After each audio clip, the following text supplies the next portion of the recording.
وَكَفَى وَسَلَامٌ عَلَى عِبَادِهِ الَّذِينَ اصْطَفَى أما بعد اعوذ باللہ من الشیطان الرجیم بسم اللہ الرحمن الرحیم فَإِن لَّمْ تَجِدُوا فِيهَا أَحَدًا فَلَا تَدْخُلُوهَا حَتَّى يُؤْذَنَ لَكُمْ وَإِن قِيلَ لَكُمُ ارْجِعُوا فَارْجِعُوا وَأَزْكَىٰ لَكُمْ وَاللَّهُ بِمَا تَعْمَلُونَ عَلِيمٌ۔ اگر تم گھروں کے اندر کسی کو نہ پاؤ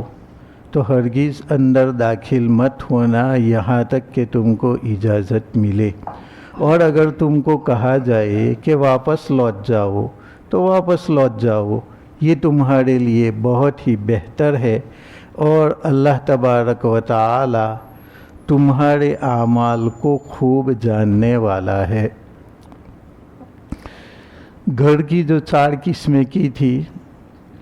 کہ پہلا تو وہ گھر جس میں ہم تنہا رہتے ہیں یا بیوی رہتی ہے، وہاں اجازت کی ضرورت نہیں۔ ہاں اگر بیوی رہتی ہے اجازت لے لے تو اچھی بات ہے، ورنہ ضروری نہیں ہے۔ دوسرا گھر وہ ہے جس میں بیوی کے علاوہ کوئی ہو، چاہے ماں ہو، بیٹی ہو، بھائی ہو، بہن ہو، کوئی بھی رہتا ہو، محرم ہو یا غیر محرم ہو، اس کے اندر اجازت کا لینا ضروری ہے۔ صحابہ کرام اپنی محرم عورتوں سے بھی اجازت لیتے تھے۔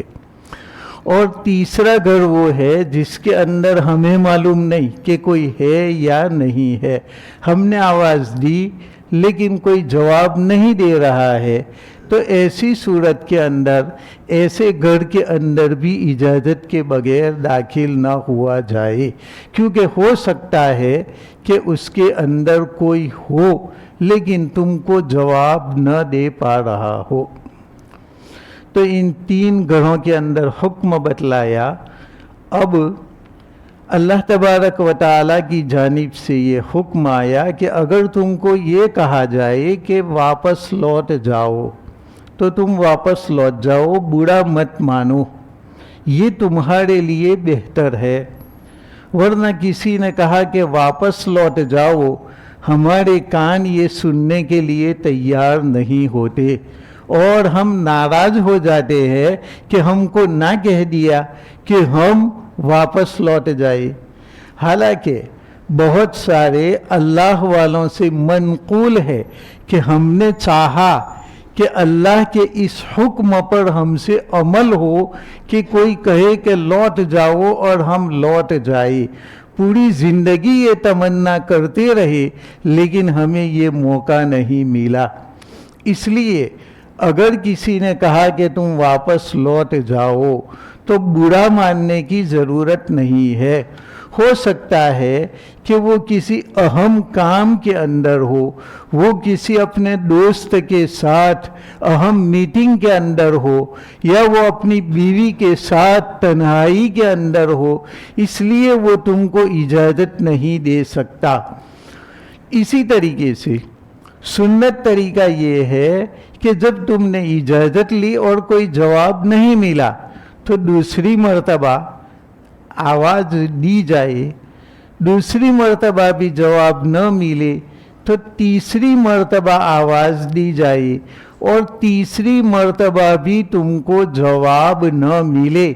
تو ایسی صورت میں تمہیں سمجھ لینا چاہیے کہ یا تو گھر کے اندر کوئی ہے نہیں، یا ہے تو وہ نہیں چاہتا کہ تم گھر کے اندر آؤ۔ اس لیے تمہیں سمجھ لینا چاہیے 3 مرتبہ جواب نہ ملے تو ہم خود سمجھ لے کہ اب ہم اندر نہیں جا سکتے، یا تو وہ آدمی نماز کے اندر ہے، یا وہ آدمی بیت الخلاء کے اندر ہے، یا وہ غسل خانے میں ہے، یا اپنی بیوی کے ساتھ مشغول ہے، تو تمہیں جواب نہیں دے سکتا، تو خامخواہ اب 3 مرتبہ سے زیادہ اجازت مت لو۔ اور 3 مرتبہ اجازت لی اور کوئی جواب نہ ملے تو اب اس گھر کے اوپر تم بیٹھے بھی مت رہو، بلکہ تم اس گھر سے واپس لوٹ جاؤ۔ کسی کے گھر کے اوپر ڈیرے جما کر کے بیٹھے رہنا یہ اچھی بات نہیں ہے۔ حضرت انس رضی اللہ تعالیٰ عنہ فرماتے ہیں کہ آپ صلی اللہ علیہ وسلم حضرت سعد ابن عبادہ رضی اللہ تعالیٰ عنہ کے گھر تشریف لے گئے اور آپ صلی اللہ علیہ وسلم نے اجازت مانگی۔ حضرت سعد ابن عبادہ رضی اللہ تعالیٰ عنہ نے آپ صلی اللہ علیہ وسلم کی آواز تو سنی کہ السلام علیکم، کیا میں داخل ہو سکتا ہوں، لیکن آپ نے آہستہ سے آواز دی اور وعلیکم السلام اتنا آہستہ کہا کہ آپ صلی اللہ علیہ وسلم نہ سن سکے۔